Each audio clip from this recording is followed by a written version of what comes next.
What's up mga kabeshi? Welcome to my vlog. For today's video, nandito na naman tayo sa ilog. Di ba yung pinangako ko sa inyo talaga po, mag-vlog ako dito sa ilog, buwis buhay talaga dahil. Eh di makita yung sa ilalim eh. Sandali nga. Wait lang. Pakita ko lang. Kasi wala akong ilaw eh. So hindi talaga siya makita. Baka ibang makita natin.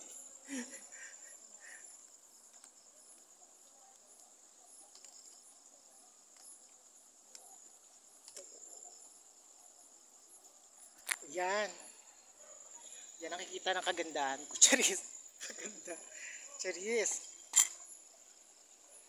So kakain tayo dito ng pansit canton. Pansit canton lang for today's video. Kasi kumain na ako kaganina eh. May kasama talaga ako kaganina. May kasama dapat talaga ako. Kaso may gagawin pa sila. Kaya sa susunod na lang sila. Ito pala yung chichiryang nahanap ko kaganina patang yung chichirya. Ito super hanap ako. Nandito lang pala sa loob ng baunan. Kakaloka.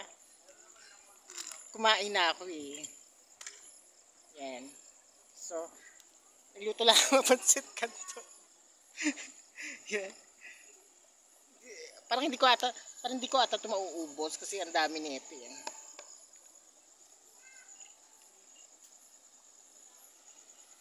Ayan o. Oh. Diba super dilim talaga dahil hindi makita. Wait ko lang ulit yung ilaw. Yan. So samahan nyo ko ngayong gabi ha. For today's video. Huwag lang sana malaglag yung cellphone. So, meron tayo ditong itlog. Ano itlog? Ano itlog talaga? Ay, shoutout nga pala kay Boss Rino, tsaka kay, hey Boy Patatas, shoutout. Ayan na. Pero gusto ko talaga sa mga haunted eh. Hindi lang ako makababa doon sa may baba ng ilog, kasi wala nga babaan. Diba? Kaya dito buhay muna ako dito sa darkness place. Dito sa taas ng ilog. Pero ilog talaga siya, tabing ilog talaga siya dahil.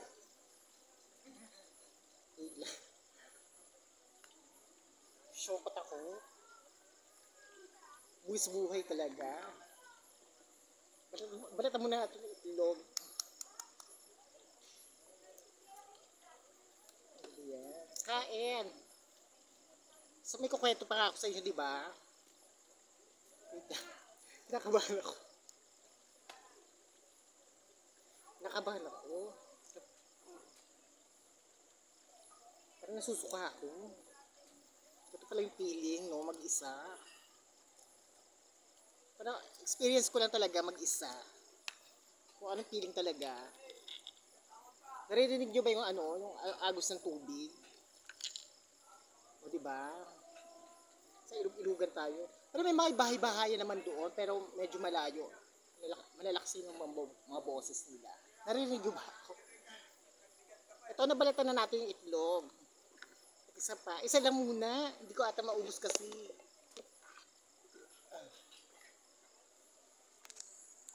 Hindi ko maubos yung dalawang itlog eh. Isang itlog yung kakainin ko.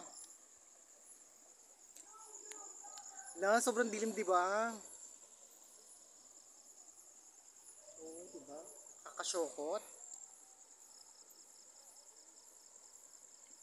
Dito ngayon talaga kwento ko sa inyo yung dalawang babae. Ay, naikwento ko na pala sa inyo yung dalawang babae nalunod dito, di ba?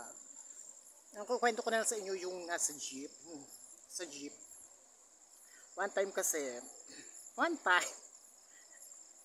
sumakay ako ng jeep. Kasama ko yung friend ko noon sa jeep.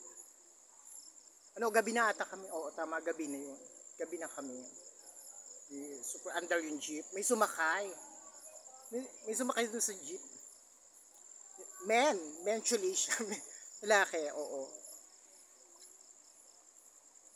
E di, siyempre, under yung jeep. Siyempre, parang napatingin ako sa kanya kasi parang gwapo-gwapo niya. Parang kakaiba yung tsura niya dahil. Di na super under na. Nung katingin na kami ng mga pasahero doon sa jeep kasi Kakaiba nga itsura nung ano, nung lalaki.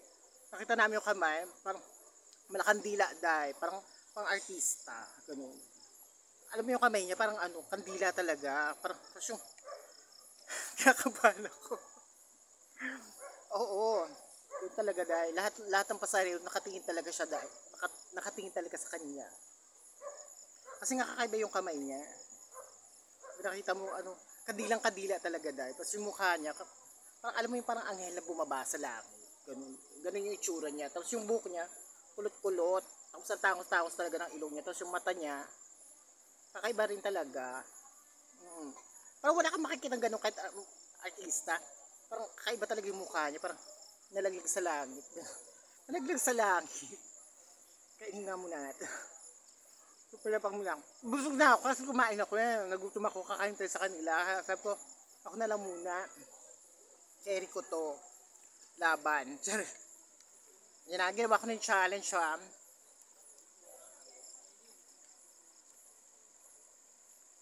Sa nag-request na ito, shout out kay Maricar sa aking subscribers.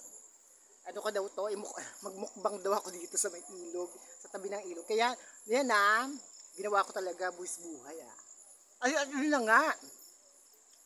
Diba, hindi umaandar na yung jeep. Ay ko, kaya ba yung balat? Umaandar na yung jeep. Tulala kami lahat, nakatingin talaga kami sa kanya. Tapos, bumababa naman siya doon sa may ano, madilim. Eh, wala namang kabahay-bahay doon.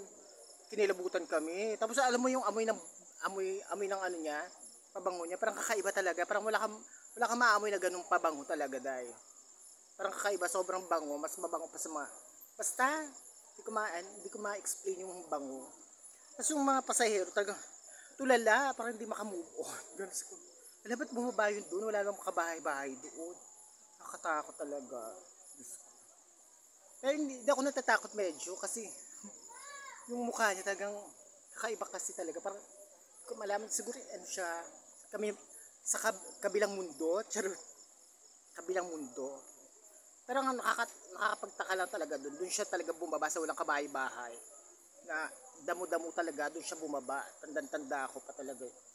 Almost ano na siguro, 10 years ago, mga ganun na siguro katagal. Ay, teka lang, pansit canton ko, hindi ko pa nakakain.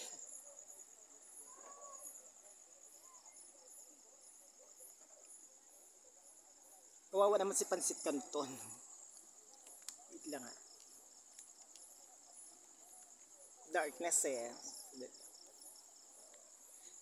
Puti naman ang mukha ko.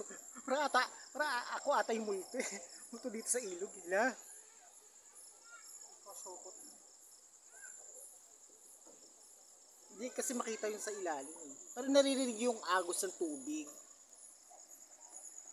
May nakikita ba kayo? Wala naman. May ilaw lang dun sa far away. Pero malayo yan. Diba? At yun na nga. Yun yung una ko talaga experience sa jeep. Na hindi ko rin makakalimutan. Pero mayroon pa isa na talaga ito rin talagang makatindig balahibo talaga na kwento. Gabi na yun eh. Kasi nagtrabaho ako sa salon. Kasi ginabi na kami. Ginabi na ako. May kasama ako doon. Sakay namin jeep. May sumakay ding mama din. Mama na naman. Yung tsura niya, malaki yung katawan niya. Tapos yung mukha niya, kakaiba din. Tapos tumingin siya sa akin, nagkatinginan kami. Tapos yung mata, pulang-pula dahil. Parang pulang-pula, kakaiba yung tsura ng mata niya na parang nakatingin siya sa akin na tumatawa-tawa na parang nakaka-insulto yung mukha niya. Ako naman, kinabahan ako kasi parang kakaiba talaga yung mata niya na parang maladebil yung tsura.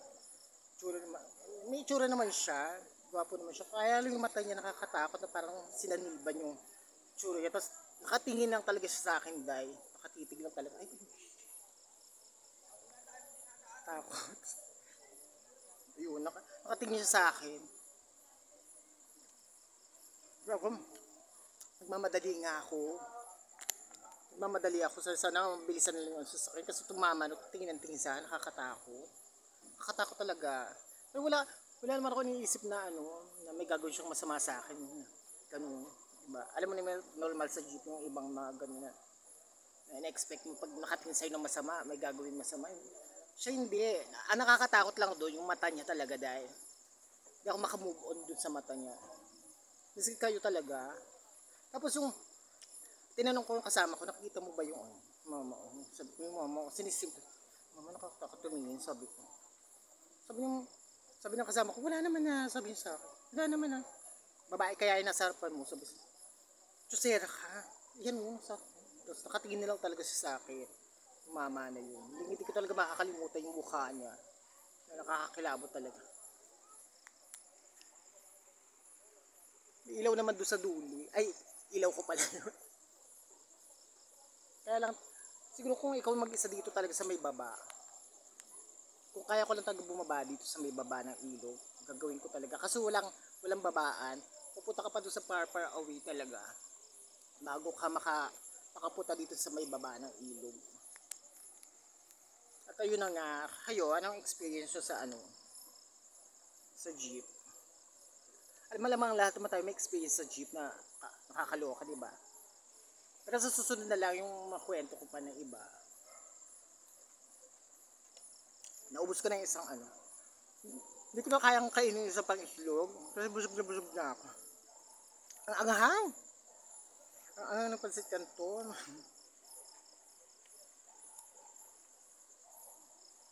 Super anghang.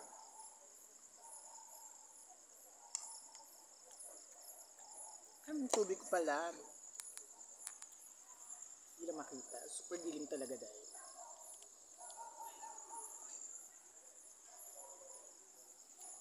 Yan, hindi na ako makita. Baka iba na yung makita ako dahil.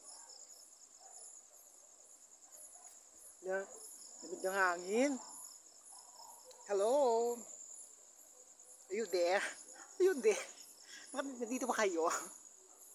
Pagalawin nyo ang ilaw ko. Paramdam naman kayo dahil. Paramdam. Paniki. Paniki yung nagparamdam. Ano ba yan? Kakaloka. Parang gusto ko talagang bumaba doon sa ilog. Kung may kasama lang. Natakot bigla. Kung may kasama lang. Pero kaya ko yan. Kaya ko talagang gawin yun na bumaba dyan. Ako lang mag-isa. Eh wala kasi bababaan. Doon pa talaga sa susunod talaga. Challenge ko talaga yung sarili. Kasi pupunta rin ako doon sa may kabila. Yung kabila yung gubat-gubat. Saka may chika rin ako. May namatay din kasi doon. Doon sa may kabila. Parang gusto ko siyang puntahan talaga. Nakaka-challenge talaga siya. Bali, siya, parang dalawang mag-asawa pinatay, minasakir. Parang gusto kong puntahan yung bahay na yun. Yung talaga. Ewan ko lang. Good luck sa akin. Kayo, anong experience nyo?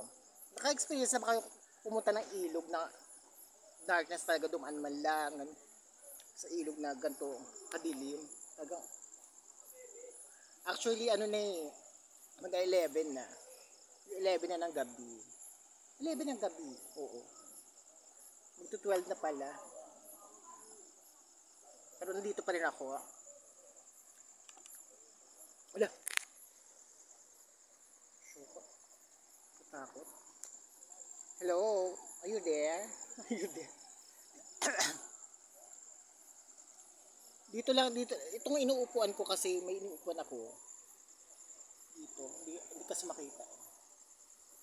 Wala yun. Nakikita yung ng tubig. May inuupuan ako dyan sa baba. Dyan ako umuupo pag nagbablog ako.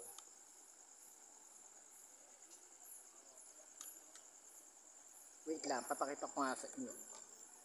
Tatawid ako dito sa may kabila. Ay,